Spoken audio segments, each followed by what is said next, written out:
have such sights to show you.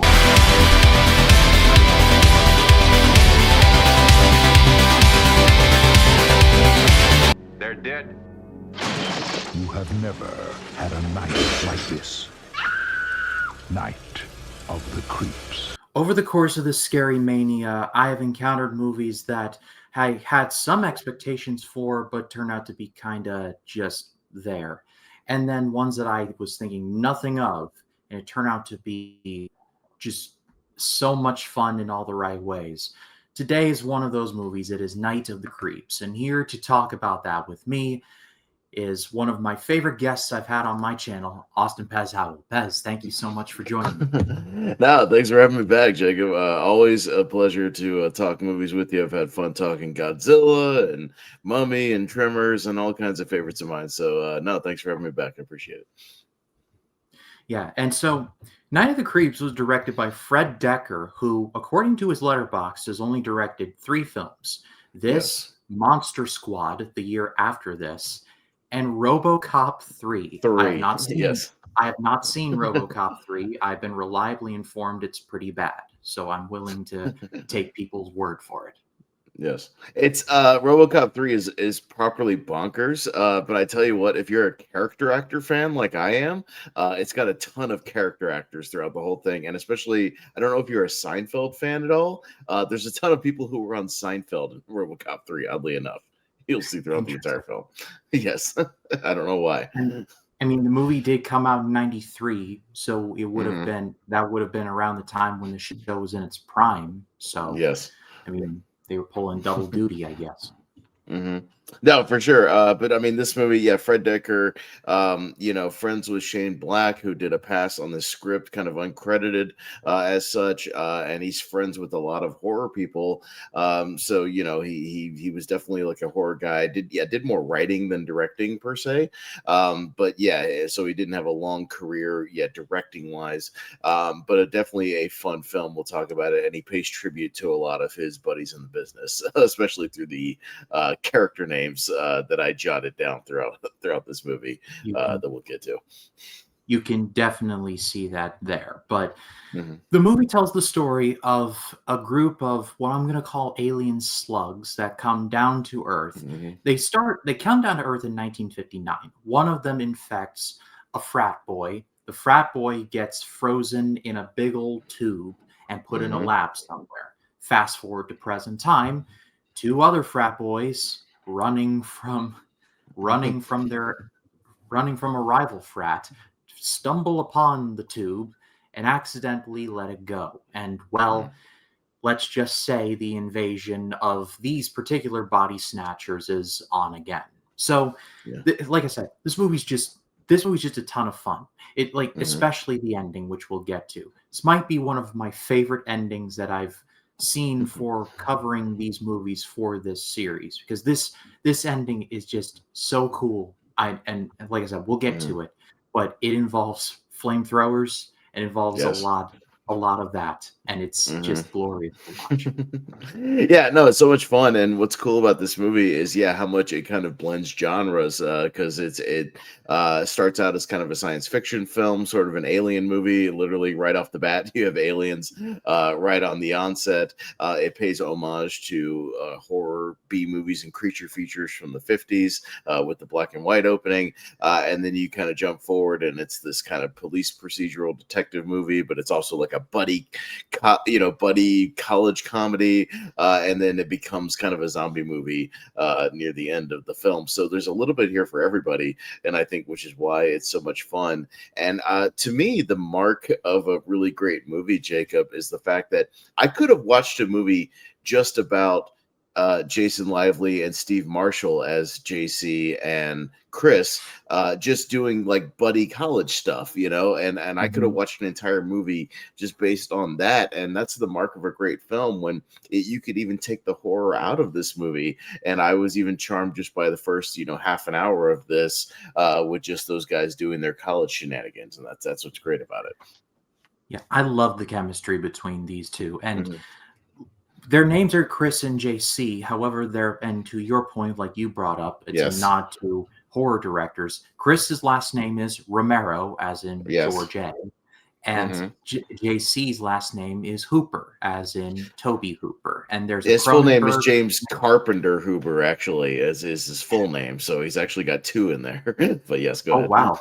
He managed Yeah. to fit two into one name. Yes, he That's sure quite did. impressive.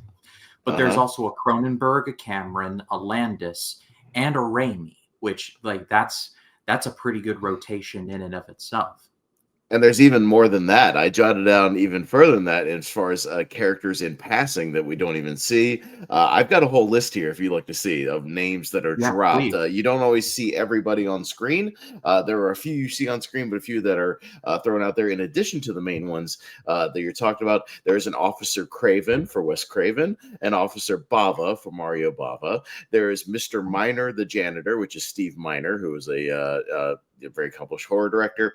Officer Wallace, for I'm assuming Tommy Lee Wallace, director of Halloween 3. There is Officer Teague, who I believe is Louis Teague, who directed Alligator, as well as many other horror movies. One of my favorites. Right there. Yes, that's a deep cut. I love Alligator. I have it on 4K. There's an Officer Dante for Joe Dante, an Officer De Palma for Brian De Palma. There's a frat guy drop named Cunningham for Sean Cunningham, director of Friday the 13th. They are at Corman University for Roger Corman. And even the cat is named Gordon, who I'm assuming is Stuart Gordon, director of Reanimator and From Beyond. Or Bird Eye Gordon. Yeah, or that could be any Gordon. I'm throwing different Gordons out there. I don't know for sure.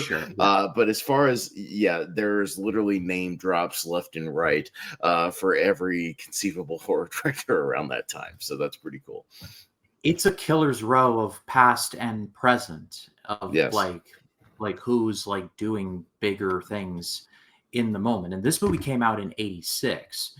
So this was like prime territory for horror right here. Like horror was coming out like left, right, and center. I won't get too deep into it here, but just all types of genres and subgenres from all over the place. So that's just a part that I just thought was really cool. But I think two actors I wanted to spotlight, one of them's in my name down below, is Tom Atkins. I'm slowly becoming a big fan of him. I know him from Halloween 3 Season of the Witch. He's the main character. The character's unlikable, but he makes it work. He was in the My Bloody Valentine remake, which was not great, but he was good in it. Point is, Tom Atkins tends to make things good just by his presence. And I'll just leave it. He's also in Creepshow. He's in The Fog. He pops up in many, many horror movies. But we talked about this even kind of behind the scenes. Tom Atkins has stated this is his favorite role he's ever done, ever. He said it many times at different horror conventions and whatnot. He loved playing Detective Cameron more than anybody else, probably because he has this spotlight as this really cool, sort of badass, a cop who drops one-liners and just says "thrill me" all the time. And he got to improv a little bit here and there with a couple of shots, and obviously just has this kind of neat backstory where he's involved in that opening segment that we see. We just don't really kind of get the full story of it till later. But he said many times that this was his favorite role he ever did, and you could tell he's having a blast with every scene. He's chewing scenery, but in the best way possible. Yes, 100%. And like I was going to say, he looks like he's having the time of his life doing this, and very clearly he is. If he's saying that this is his favorite that he's ever done, and think of the ground that his career covers. Like he was in movies like Lethal Weapon. He was in, like you mentioned, Creepshow, which is just so very good indeed. He was one that I really liked called Bruiser, which was directed by George A. Romero, which I think. It's not like all-timer, but it's one that I personally enjoy. The movie's wild. It has Paul Rubens, Pee Wee Herman, and it takes place at a Misfits concert. Like we're talking about like the band, the Misfits from the 2000s, like Jerry Only and all that. Yeah, I haven't seen that one yet. It's one of my Romero blind spots. I've got to fill in a couple of them. I've seen some of his of the Dead movies, but that's one I haven't gotten to yet, but I want to. It's a trip. I think you'll like it. But the point is, this movie's chock full of names you may not have heard of, but are still just they're still giving it their all, and they're not looking down on the material. Like, one more actor I wanted to point out, Dick Miller is in this. I mean, Of like, course. horror, like, his credit list is endless. You talk about Corman University, Dick Miller was in like hundreds of Corman movies, like right there. Yes. No, and he's yeah, it wouldn't be a fun 80s movie without a Dick Miller cameo, i.e., he's the gun shop owner in The Terminator, he's in Gremlins, obviously. He's in one of my favorites, Chopping Mall. I don't know if you've ever seen Chopping Mall. He's great. And that yeah, Chopping Mall is amazing. You have to get to Chopping Mall. It's the greatest 77-minute movie you'll ever see. It's awesome. And Jim Wynorski directed that one. But he plays a janitor very quickly in that one. Yeah, no, anytime he pops up, you're gonna you're not gonna get a lot of Dick Miller, but he's gonna make the most out of his 2 minutes of screen time. And yeah, he's the evidence lockup guy in this one that supplies the flamethrower. But he always is fun to pop up. Yeah, anytime he pops up, the director's got to be a fan and knows who he is, and he just pops up in everything. Yeah, and I guess we might as well talk about the flamethrowers now, because the ending of this, like I said, is so awesome. Because basically, the movie builds and builds and builds, where like these aliens are taking over the bodies of everything that they touch, and slowly becoming more possessed over time. And then the last like 20 minutes of this movie is Chris and Cindy just blowtorching these things with flamethrowers. It is as awesome as you think it is. Yeah, no, while Chris is wearing a tux, because they were about to go to like a dance as well. Jill Whitlow, who's beautiful, by the way, and she's a lot of fun Yes. In this movie. And unfortunately, a lot of this cast, other than Jason Lively, never went on to do a whole lot of anything else. Yeah, no, they're tag teaming, the shotgun and the flamethrower, and it's a great sequence and a lot of great practical effects as well, as you get these scenes where these sort of zombified guys are, coming at them, and they'll blast the head with a shotgun, blast it, split it wide open. The slugs crawl out, and we torch them with the flamethrower. It's a great, almost like a video game kind of zombie scene. But not only are we doing that, we're carving them up with lawnmowers. We're stabbing them in the head. We're doing all kinds of fun stuff for the sequence. Like I said, it's such fun how it kind of blends genres as we go from like zombified sort of slasher movie to just crazy bonkers Dead Alive type stuff, and then back to sort of science fiction again. Doesn't go nearly as insane as Dead Alive, but it definitely gets not quite with the gore, but it's close. It gets as close as it wants to that. But the effects were done by Roger George, who you brought up Chopping Mall. He did the effects for those, and Yes. his credit list is long and lengthy as well. He worked on the effects for The Terminator, so there's a lot of intersections and interweaving with the cast and the crew here. There's a lot of connections here. Yeah, no, and I love a movie that uses practical effects quite well. There's a lot of sort of reverse photography and sort of stop motion kind of stuff with the slugs that come out of the heads. We should say like people are taking over because these slugs kind of pop up again. It's almost like a body snatchers parasite type thing where they come out of there, they jump into your mouth and get into your brain and sort of zombify you, which is why they're difficult. It's difficult to stop in this movie because you can shoot them and they go down, but then the slugs move on and multiply and cause a big problem for everybody, as we see kind of near the end of the movie when they're all kind of clumped up at the end in the basement. But yeah, that's what the fun part is that so it's a dueling thread of both this sort of thing. If you like the movie Slither, by the way, this is kind of an early version of Slither, I've always encouraged people, I'm like, if you like Slither, you got to go back and watch Night of the Creeps, because there's a little bit of that in there, and it's really, really fun. Yeah, that's some of James Gunn's earliest work right there. Like after he left Troma. I would imagine he's a fan of this movie if I sat him down and asked him. I think he would be a fan of Night of the Creeps. He's gotta be. Yes. If I mean, he's up to his eyeballs in DC stuff, so this will probably never happen in the future. But I mean, Night of the Creeps Legacy sequel or a full-blown remake, I'd hire him.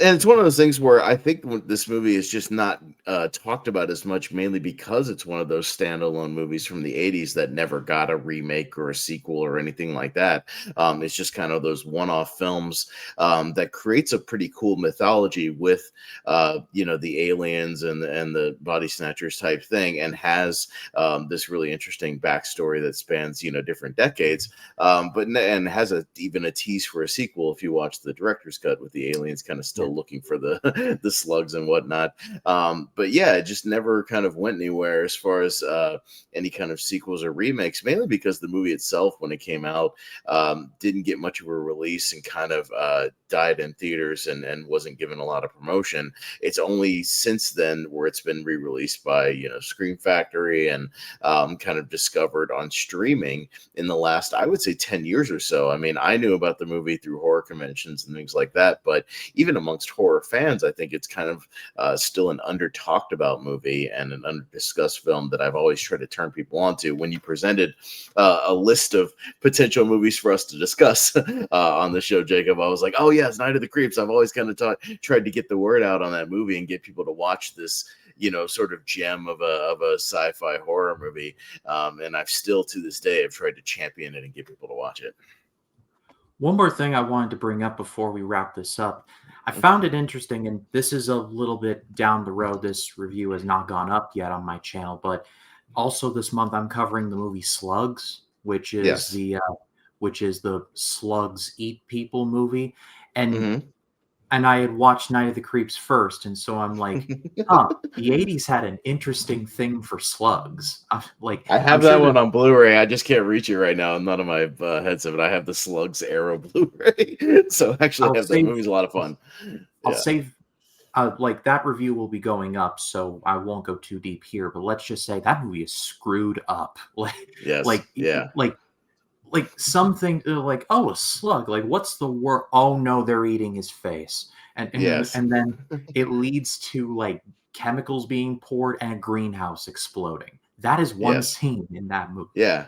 No, there's slugs popping out of people in restaurants, popping out of people's faces, and all kinds of goriness and good times. But yeah, this movie brings, I think, the thrills and the horror goodness that you kind of come to expect. But again, I think what makes this movie stand out for me, Jacob, is there's kind of a heart at the center of it. I touched on we touched on the chemistry of Steve Marshall and Jason Lively and their sort of relationship in this movie, and you really get to know these guys and kind of follow their plight and realize how much of best friends they are. And I think one of the things that keeps me coming back is the chemistry they have and that heart, because you get, a lot of times in these movies, you don't really care about the characters that much. Maybe, they get bumped off and you don't really care. There's a character death in this movie, and I know we're kind of spoiling the movie a little bit to a degree, but when JC's character goes out in this movie, it's one of the most heartbreaking scenes I've ever seen in a horror movie, especially the first time I saw it, when he gets one of the slugs in him and is able to kind of ward off the infection for a little while, long enough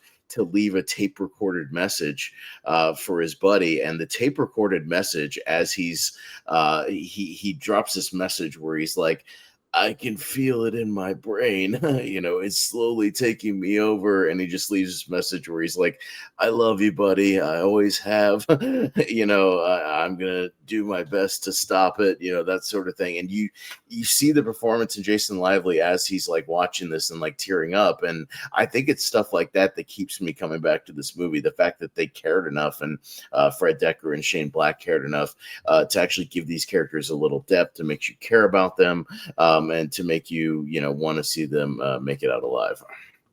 Also something, and I just remember this just now, is that JC is, well, I guess the term is like, I don't want to be insensitive, but he's on crutches for the whole movie. He's kind of just saying he's got a disability. He's on crutches, and we don't really get a backstory as to why he is. But again, that's one of the more interesting things. He just is. This just is his character. And most of the time, when you see a character like that in one of these movies, who's like, just has a disability or something like that, the movie is about that, and it's like, we don't care about that. That's just he's this character. That's just one of his character traits, and we're not going to dive in and make the movie about that. But what's cool cool about it is he's, regardless of that, he's a super confident character. He's really funny. He's confident. He has no problem hitting on girls. Regardless of that, he's got a sense of humor. He doesn't take things too seriously. And even Chris's character kind of resents him for that, but comes around to it, that he's always joking around. But a lot of other lesser films would make the movie about that, and it's like, no, this is just his character, and it is what it is, and we're not going to spend an hour talking about why he's that or feeling bad for him because of that. It's just who he is. Yeah, I couldn't have said it any better. So at the end of the day, Night of the Creeps is mad underrated. I believe it's one of those, like, in a decade that's just stuffed to the gills with horror, both like just like all colors and stripes. Like, this is one that I feel like got the shaft a little bit, because like you said, no sequels, no remakes of any kind really, and I feel like you could do something with that. And I'll just leave it at that. But I pass it off to all of you. What did you think of Night of the Creeps? If you have seen it, let us know in the comments. We'd love to read what you have to say. And Pez, I always appreciate having you on the channel. You're still over at the Movie Hero Network, still doing Lonely Marks. Yes. So what do you got coming up? No, I appreciate you having me on. Once again, you can find me mostly on the Movie Hero Network. We're doing all kinds of horror shenanigans. We've got different tier rankers for horror films. We did a tier ranker of standalone horror movies pre-2020, that movies that don't have any sequels or remakes, and this was in that one. So we talked a little bit about that. We're doing a tier ranker of horror movies of the 2020s. So all kinds of recent releases in horror. So we'll talk about all the recent stuff that's been in theaters. And then we've done tournament fights of horror franchises. We're doing tournament fights of horror for beginners, all kinds of fun stuff. And yes, you can find me also talking some wrestling over on the Lonely Marks Wrestling Podcast, which has its own channel. And then we have a Facebook group just called the Movie Hero Network. Jacob posts in there all the time. We have other collaborators and creators posting in there as well, so you can always find links to different content over there. But it's great. Thanks for having me on to talk about I truly agree, a true hidden gem of the 80s, one I think should be talked about more. If you love kind of, again, sci-fi horror, even horror comedy, there's a lot of comedy in this one. Throwback horror that pays tribute to 50s B movies. It has it all, and I encourage anybody who hasn't seen it to go check it out. It's worth your time. And it's only 88 minutes. Well, that's why I love 80s horror, man. A lot of these movies are short and sweet and to the point and waste no time, and they're great. Yeah, it's to the point where, like, Fright Night, when I watched that, was an hour 45, and I'm like, this is weird. Like Fright Night's it's weird. good. It feels long, even though an hour 45 is not that long. But yeah, you if you scroll through Tubi or something, right, and you go to the 80s section, you're hard pressed to find a movie that's longer than 90 or 95 minutes. You know what I mean? It's hard pressed to find. Like I said, something like Chopping Mall, literally, if you dig into it, 77 minutes, man. They don't waste a moment in that movie. They get right to it, and it's great. I love that stuff. I loved the original Fright Night, but when I saw that runtime, I'm like, huh, interesting. But yeah, all those links will be down below. Go check them out over there. And as far as this channel goes, ScaryMania 6 rolls on still. Tomorrow we're going to be covering the sequel to a franchise you did not think was a franchise, but turns out actually is in fact a franchise. I'm talking about Psycho 3, and I will be joined by Aaron J. from Why We Love Horror to talk about that.